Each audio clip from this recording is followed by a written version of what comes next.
All right, so now match conclusion. So different ways you can win the match. So number one, submission. Second one, disqualification. Third one, unconsciousness. Fourth one, points. And fifth one, advantage. So the first one, the submission, pretty simple. You know, people tapping their hand with their feet or verbally. And kiss the vision with the ref can stop it.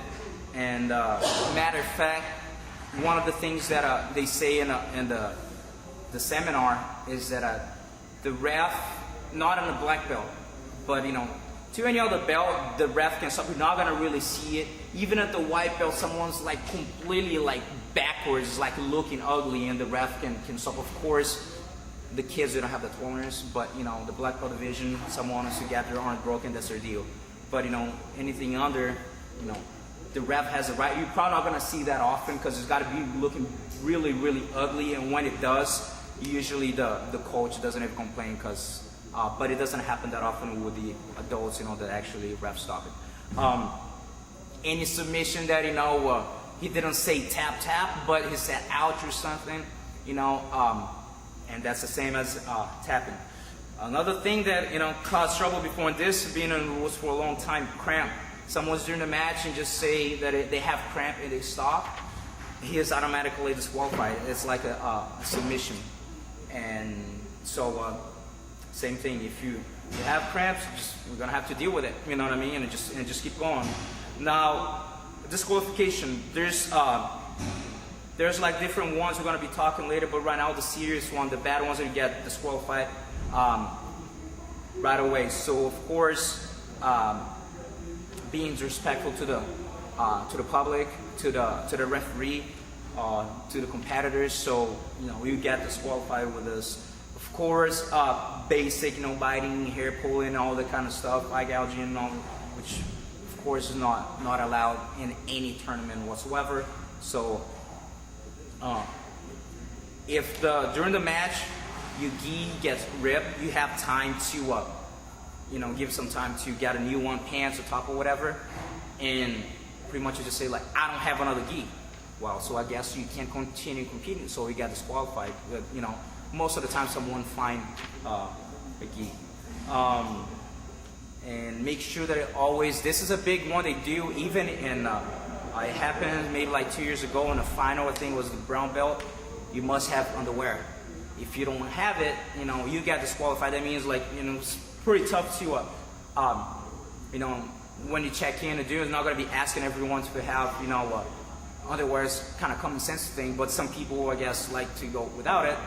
And end up like one guy was, I think might be like homoplot or something, and the other one's like grabbing the pants and then start pulling it, and start flashing people. So, yeah, you got disqualified. So make sure you have your underwear. Anytime, when we have a submission locked and you completely just run out of bounds, there's no warning points or nothing. There's a big difference when you're rolling out of position and you kind of end up going out of bounds. The ref can tell, it's pretty clear to see when someone's really trying to use escape that kind of force you to roll and do it. Then the person get a submission and then slowly just start dragging someone out of bounds, trying to get out of it, and that's you get disqualified right away. So and we're gonna have one talking about applying an illegal move. That we're gonna have a video just for the restrictions. So. We're going to cover that later. And accumulating penalties you can get disqualified. And we're going to talk about that too. Grab inside the sleeve or, pants and the stalling, kind of different penalties you can have. Now, of course, if you pass out, you get disqualified by a legal move.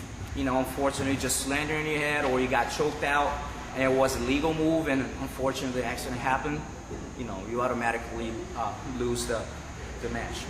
And something that happened before too, and people are not sure what to do even refs. If anytime a competitor actually throw up, they need to like stop, and he throws up, he gets disqualified.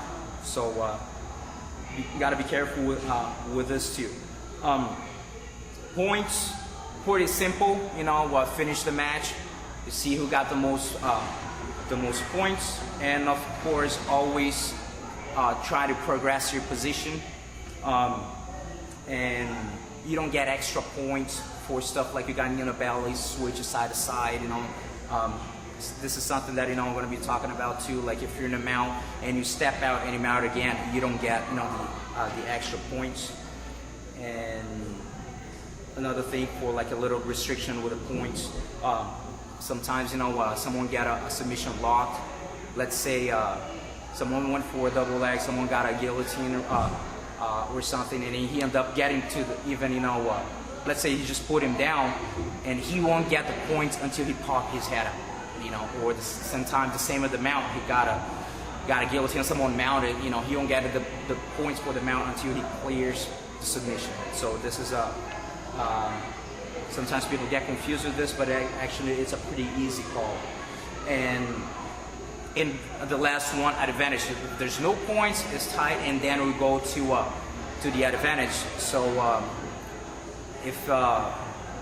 so it doesn't matter if you got like 10 advantage and the other one got 2 points, the 2 points win. So the advantage only in case of tie, and that's when then you're gonna use the advantage. And if there's no points, that's the referee's decision. He's gonna look for, you know, the person that was looking more for the fight, try to progress their position, and then goes to the